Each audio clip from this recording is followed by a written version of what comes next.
नै लोगोफोर पाटगावनि कलेजआ जाबायानो आरोना माने बानायगासिनो बिराद मोजाङानो जाबाय आरोना बारा गोबाव लानाय नंला बिदिनो 10 बोसोरसोजों हायगोन हायैया खिन्थु जोंथ' बाव हाबनो मोननाय नंखाला नालाय बिदिनो जोंनि फंबाय बिनानावमोना बाव हाबनो मोनगोन आरोना देनांहाय दा बानायजोब्बाय बरिया मोजां जाबाय आरोना नोंसिनि बानायजोब्बाय दा मालिकफोर दंना गैया मिथिया सिसि केमेराफोरबो दं जानो हागौ आरोना मिस्ट्रिफोर थागोन ना थायाथाय बे जायगायाव दिनै मावथ'वाखैदां बिराद गिदिरानो जाबाय खिन्थु नैबे जायगाजों जागोन आरोना लोगोफोर लामाया बेजों जागोन बैयो बिदिनो क्लास 2, 3, 4नि जागोन आरो बै स्कुला ओमफ्राय नैबे कलेज आरोना बावहाय बिदिनो फिस'निया बावसो जागोन आरोना फिस' ओमफ्राय फार्स्ट इयार बाव जानो हागौ आरो बेवहाय आङो लुनाय केपासिटिखौ जन्थानि बायदि मोनदों खिन्थु जन्थाना देरसिन आरो अब्लाबो जन्थानि बायदि आरो सिस्टेमा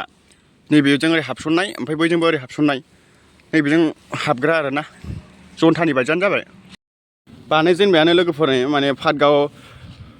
पाटगावनि कलेजखौहाय आरोना बावहाय पाटगाव हाई सेकेन्डारि स्कुल माबानि कलेजखौ बानायजेनबायानो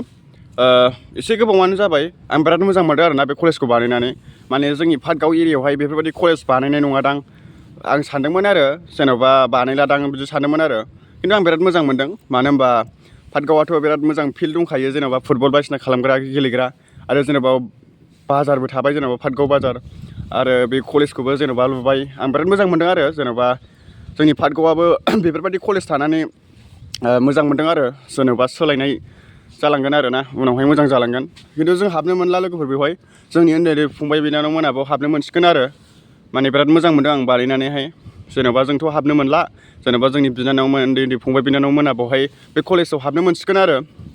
ओमफ्राय बै स्कुलखौथ'